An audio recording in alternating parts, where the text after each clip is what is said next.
H0-1 minute.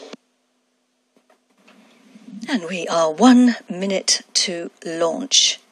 We're orbiting the first 6 satellites in the brand new OneWeb constellation built by the Airbus OneWeb Satellites joint venture. And we're flying on board the 21st Soyuz to launch from the Guiana Space Center. Our very best wishes now to all the teams. Largage du Fregat-M. À tous de DDO, attention pour le début de la séquence d'allumage lanceur.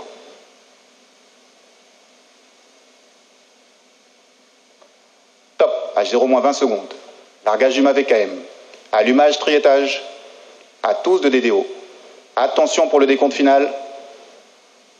10, 9, 8, 7, 6, 5, 4, 3, 2, 1, top.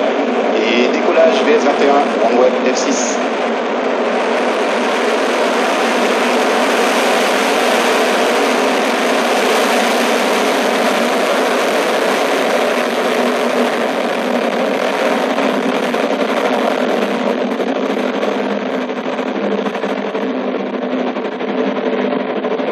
Paramètres à bord sont normaux.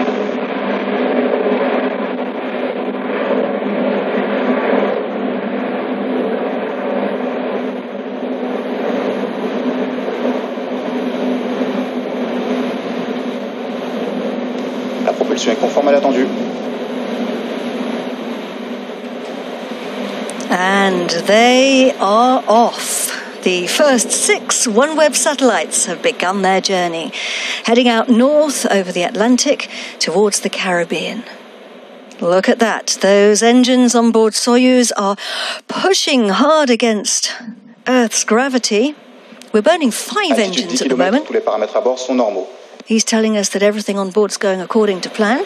And we've got 5 engines. We've got 1 on the main stage. We've got 4 on each one of those boosters.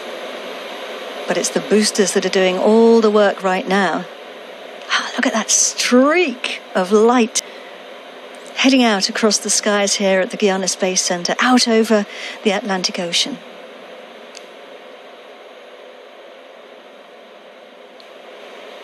The boosters only burn for 2 minutes, but that's long enough for Soyuz to escape the pull of our planet. They're delivering 80% of our thrust right now. Les paramètres propulsifs sont conformes. And if we're lucky, we might see them falling away. I think we're going to see them being jettisoned. Look out for 4 dots.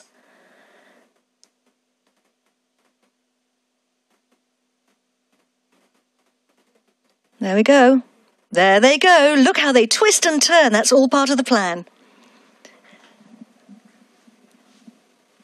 Very beautiful sight, actually, to see that with the cameras. And now what we're left with... Séparation des blocs BVGD confirmée. He's told us that that's been confirmed. You can see that's what it looks like from in space.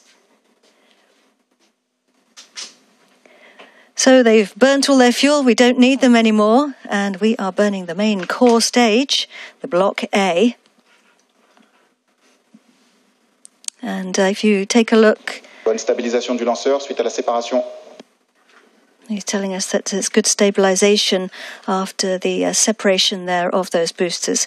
And you take a look at the front of the launcher. That's actually called the fairing, as I mentioned earlier. Propulsion du bloc A est conforme. And he's saying everything's going well. And the satellites are in there. And indeed, that fairing has been protecting our satellites. It protects us from the rigors of the launch. A number of things it needs to protect us from, notably the acoustic vibrations at liftoff. It's very loud, I'm sure you can imagine. It's also protecting us from friction, because as we fly through the dense part of the atmosphere, that creates a lot of friction on the outside, and that creates heat, of course. As we get higher up, the air gets thinner, and we have less and less friction. And if you look at the bottom left-hand side of your screen, you can see we are 116 kilometers above Earth. So we've gone above what we call the Kármán line. That's the border with space. So effectively, we don't really need our fairing anymore because we hardly have any friction, certainly not enough for it to be a problem. And so we can jettison it. This is the scheduled moment for jettisoning the fairing, and that's what it looks like from cameras on board a previous launcher. Séparation des deux demi-coifes. And he's confirmed that we have that separation.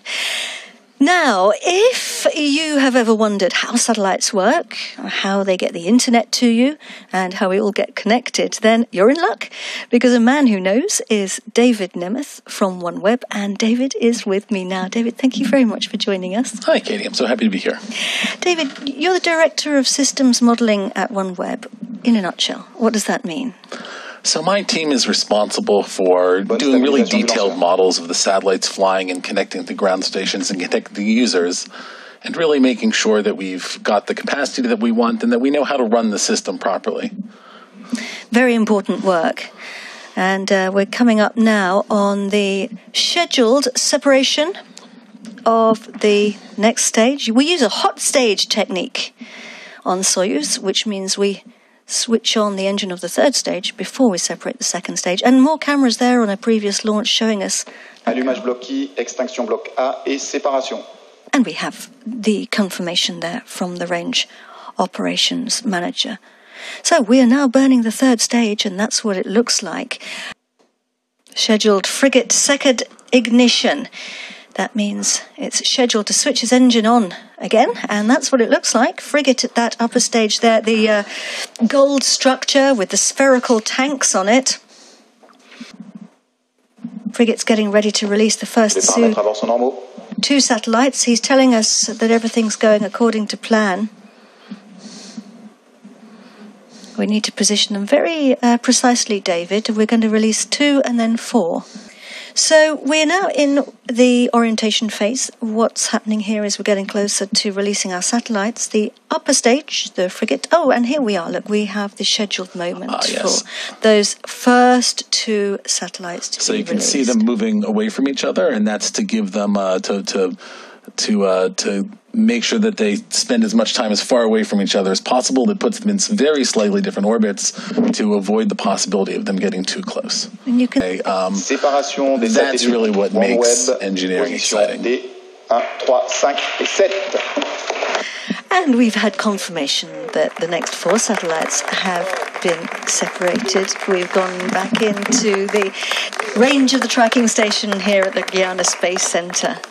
Some very happy faces. Huge congratulations to everybody involved. Congratulations to all the teams.